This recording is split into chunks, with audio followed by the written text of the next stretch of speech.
नाशिकमध्ये एका अल्पवयीन निराधार मुलीसोबत लिव्ह इन मध्ये राहिला, नंतर तिला गर्भवती केलं आणि सर्व प्रकार जो आहे तो नंतर समोर आला. त्या मुलीवर काय अत्याचार झाले, प्रकरण गंभीर आहे. आजच्या वेळी आपण समजून घेणार आहोत. नमस्कार, मी अभिषेक गावंडे आणि तुम्ही पाहता लेट्स मराठी. एक अल्पवयीन मुलगी असते, वयवर्ष तिचं सध्या 17 वर्ष 10 महिने. अनेक वर्षांपासून ती निराधार आहे, निराधार अवस्थेत राहते.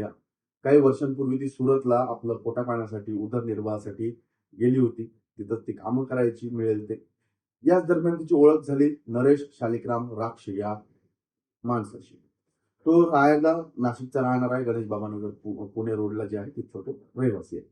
या तरुणाशी तिचं ओळख झाली, ओळखीचं रूपांतर पुढे संबंधात झालं आणि नंतर संशयितानं तिला नाशिकमध्ये आपल्यासोबत तो घेऊन आला. या नाशिकच्या गणेश बाबा नगर मध्येच एक निर्माणाधीन सोसायटी आहे, एका बिल्डिंगचं बांधकाम तिथं सुरू होतं. तिथंच हे दोघेही जण वॉचमॅनचं काम करायचे, मोलमजुरीचं काम करायचे आणि याच दरम्यान ते लिव्ह इन रिलेशनशिप मध्ये पण राहायला लागले.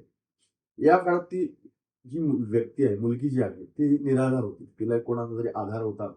या नराधमानं तिला आधार देण्याच्या नावाखाली कुठेतरी तिचा गैरफायदा घ्यायच्या उद्देशानं तिच्यासोबत तो राहिला. तिला आपल्यासोबत लिव्ह इन रिलेशनशिप मध्ये राहायला भाग पाडलं आणि नंतर या दोघांमध्ये संबंध प्रस्थापित झाले आणि या संबंधातूनच ती अल्पवयीन मुलगी जी आहे ती गर्भवती झाली. आता काय झालं की इथल्या नाशिक जिल्हा रुग्णालयात तिला मग प्रसूतीसाठी दाखल ज्यावेळेस केलं, त्यावेळेस तिचं कोणी नातेवाईक, पालक कोणी समोर यायला तयार नाही. पीडितेनं पहिले जी प्राथमिक माहिती दिली त्यानुसार आता काय झालंय की ते भद्रकाली पोलीस जे आहेत नाशिकच्या, त्यांच्याकडे ते प्रकरण जे आहे ते गेलं की अशी अल्पवयीन मुलगी आहे आणि ती गर्भवती झाली, आम्हाला काहीतरी शंका येते. मग पोलिसांनी पीडितेचा सविस्तर जबाब नोंदवून घेतला, तपास केला आणि मग नाव पुढे आलं संशयित जो आहे तो नरेश राक्षे याचं. पीडिता अल्पवयीन असल्याची माहिती असूनही त्यानं तिच्यासोबत शारीरिक संबंध ठेवले.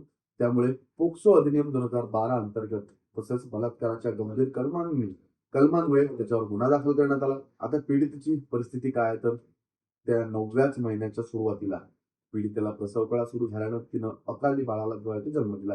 बाळाचा अकाली जन्म झाला, त्यामुळे अकाली म्हणजेच काय की सुरुवातीलाच त्याचे 9 महिने 9 दिवस जे ते पूर्ण व्हायच्या जो तो आहे तो जन्म झाला. त्याची प्रकृती जी आहे ती थोडी अस्वस्थ आहे. त्याला खासगी रुग्णालयात जे आहे ते दाखल करण्यात आलं. जी माता आहे, जी पीडिता आहे तिची प्रकृती मात्र चांगली असल्याचे आता समोर डॉक्टरांनी सांगितलंय. मात्र हे प्रकरण जे आहे ते गंभीर आहे. आपल्या आजूबाजूला अशाच निराधार मुली असतात, निराधार महिला असतात. आश्रय देण्याच्या किंवा आधार देण्याच्या बहाण्यानं वाईट हेतून जर तुम्ही काही असं कराल तर पोक्सो अंतर्गत तुमच्यावर गुन्हा दाखल होऊ शकतो. तुम्हाला व्हिडिओ कसा वाटला आम्हाला कमेंट करून नक्की सांगा. पाहत राहा लेट्स मराठी.